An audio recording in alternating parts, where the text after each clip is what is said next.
আসসালামু আলাইকুম প্রিয় চাকরিজীবী ভাই এবং বোনেরা, অবশেষে নবম জাতীয় পে স্কেল বাস্তবায়ন হতে যাচ্ছে। যে কোনো সময় প্রকাশিত হতে পারে গ্যাজেট।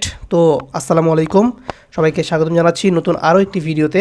যারা আপনারা আজকের এই ভিডিওটা ওপেন করেছেন, অবশ্যই ধৈর্য সহকারে সম্পূর্ণ ভিডিওটি দেখার অনুরোধ থাকবে, কেননা আজকের এই ভিডিওতে আমরা পূর্ণাঙ্গ আলোচনা করেছি অবশেষে নবম জাতীয় পে স্কেল বাস্তবায়নের সন্ধিক্ষণে এসে পৌঁছেছে, যেটা যে কোনো সময় গেজেট প্রকাশিত হতে পারে। যেহেতু আগামীকাল নির্বাচন, তো আপাতত সরকারি সকল কার্যক্রম বন্ধ থাকায় কিন্তু কোনো ধরনের পরবর্তী কোনো ধাপ এখন পর্যন্ত নেওয়া হয় নাই, বা পরবর্তী কোনো স্টেপ নেওয়া হয় নাই। তো নির্বাচন শেষ হওয়ার পরবর্তী সময় যে কোনো সময় কিন্তু সুপারিশ ক্রমে গেজেট প্রকাশিত হতে পারে।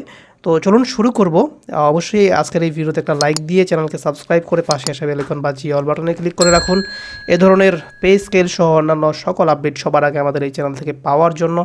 তো দেখতে পাচ্ছেন আপনারা, আমরা ওপেন করে রেখেছি আমাদের স্ক্রিনে, যেটা হচ্ছে গত 8ই ফেব্রুয়ারি 2026, গত কয়েকদিন আগে, 3 দিন আগে মেবি, তো 3 দিন আগে একটি কমিটি গঠন করা হয়েছে। তো কমিটির কার্যপরিধি এবং সর্বশেষ এটি অবিলম্বে কার্যকর হবে। কিসের কথা বলা হয়েছে? নবম পে স্কেলের কথা বলা হয়েছে, যে এটি অতি অবিলম্বে কী হবে, কার্যকর হবে। কিসের অনুযায়ী? কমিটির পরিধি অনুযায়ী। তো চলুন আমরা এটার বিস্তারিত জেনে নিব। দেখতে পাচ্ছেন কমিটি জাতীয় বেতন commission 2025, Bangladesh judicial service pay commission 2025 এবং সশস্ত্র বাহিনী বেতন কমিটি 2025-এর দাখিলকৃত প্রতিবেদনসমূহের বেতন সম্পর্কিত বিষয়াদি পরীক্ষা নিরীক্ষা করে পরবর্তী কার্যক্রম সংক্রান্ত সুপারিশ প্রণয়ন করবে। কে প্রণয়ন করবে? যে কমিটিটি গত 8ই ফেব্রুয়ারি গঠন করা হয়েছে অন্তর্বর্তীকালীন সরকারের আন্ডারে, সেই কমিটি কিন্তু কী করবে? এই যে প্রতিবেদন, সেটা কিন্তু পরীক্ষা নিরীক্ষা করবে। পরীক্ষা নিরীক্ষার পরে কমিটি যথাসময়ে সরকারের নিকট প্রতিবেদন এটি দাখিল করবে। যেহেতু আগামীকাল নির্বাচন এবং নির্বাচনের পরে যে কোনো সময় হচ্ছে আপনার গ্যাজেট প্রকাশ করতে পারে, তার আগে যে দল সরকার গঠন করবে ওই দলকে এই কমিটি কী করবে? প্রতিবেদনটি দাখিল করবে। এরপরে অর্থ বিভাগ কমিটিকে সচিবিক সহায়তা প্রদান করবে।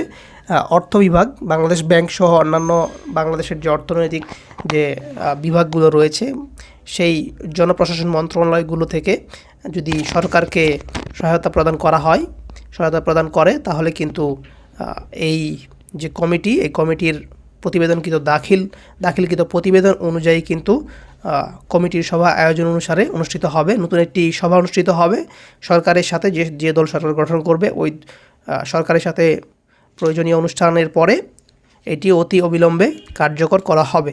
তো এখানে কিন্তু স্পষ্টভাবে বাংলাদেশ গ্যাজেটে বলে দেওয়া হয়েছে, যেটা গত 8ই ফেব্রুয়ারি 2026 প্রকাশিত হয়েছে, আমরা জানি।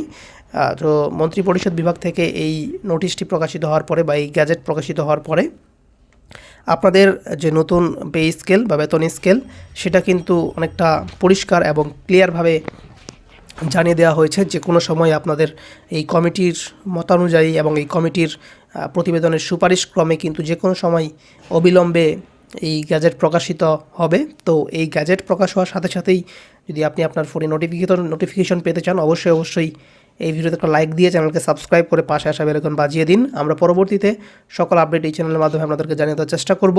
তো এই ছিল আজকের ভিডিওতে সর্বশেষ আপডেটটি আমাদের হাতে।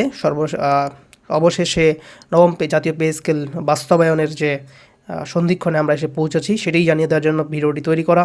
ভিডিওটি ভালো লাগলে অবশ্যই একটা লাইক দিয়ে আপনার কোথা থেকে ভিডিওটা দেখছেন অবশ্যই কমেন্টে জানিয়ে দিবেন। ধন্যবাদ সবাইকে এতক্ষণ সাথে থাকার জন্য। ভালো থাকবেন, সুস্থ থাকবেন। আসসালামু আলাইকুম রহমতুল্লাহ।